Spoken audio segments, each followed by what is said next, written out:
car je les rendais sensibles à la mort, sans d'ailleurs le regretter, car ainsi ils étaient sensibles à la vie. Mais si j'établissais chez toi le droit d'aînesse, tu y trouverais plus de raisons, certes, de haïr, mais en même temps d'aimer et pleurer ton frère. Si même c'était celui qui, de par ma loi, te frustrait, car ainsi meurt le frère aîné, ce qui a un sens, et le responsable, et le guide, et le pôle de la tribu. En lui, si tu meurs, pleure sa brebis, celui qu'il aidait, celui qu'il aimait, celui qu'il conseillait sous la lampe du soir. Mais si je vous ai fait l'un par rapport à l'autre égaux et libres, rien ne changera par la mort, et vous ne pleurerez point.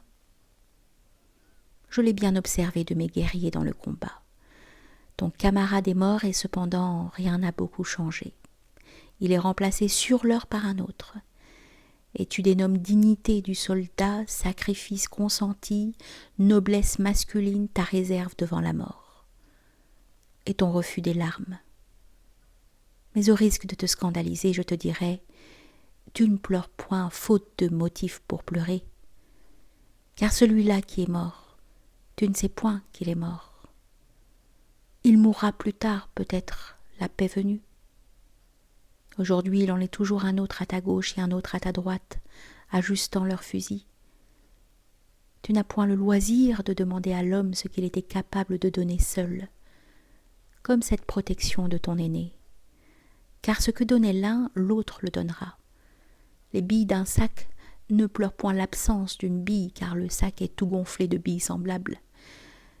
De celui qui meurt, tu dis simplement « Je n'ai pas le temps, il mourra plus tard ».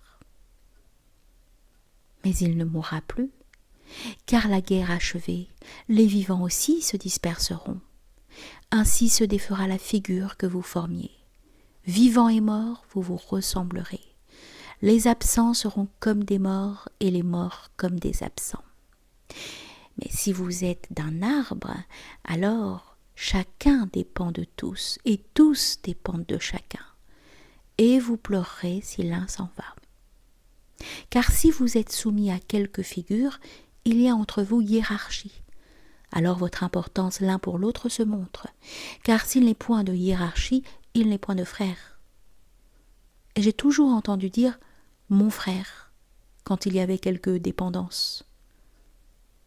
Et je ne veux point vous faire le cœur dur à la mort, car alors il ne s'agit point de vous durcir contre une faiblesse humiliante comme le serait la peur du sang ou la crainte des coups, lequel durcissement vous fait grandir, mais de subir moins durement la mort parce qu'il mourrait moins de choses. Et certes, plus pour votre cœur votre frère se fera provision maigre, moins vous irez pleurer sa mort. Je désire, moi, vous enrichir et faire retentir votre frère sur vous, et faire que votre amour, si vous aimez, soit découverte d'un empire et non saillie comme du bouc. Car certes, ne pleure point le bouc, mais qu'elle meure, celle de votre amour, et vous êtes en exil. Et celui-là qui dit qu'il prend sa mort en homme, c'est qu'il en faisait un bétail. Et à son tour, elle prendra sa mort à lui en bétail, et dira « Il est bon que les hommes meurent à la guerre. » Mais moi, je veux que vous mouriez en guerre, car qui aimera si ce n'est le guerrier? Mais je ne veux point que par lâcheté vous ayez dégradé vos trésors, par désir de les moins regretter, car qui mourra sinon un automate morne et qui ne sacrifie rien à l'Empire? J'exige, moi, que l'on me donne le meilleur, car alors seulement vous voilà grand. Donc il ne s'agit point de vous solliciter de mépriser la vie, mais bien de vous la faire aimer, et de vous faire aussi aimer la mort, si elle est échange contre l'Empire. Car rien ne s'oppose. L'amour de Dieu vous augmente l'amour de l'Empire.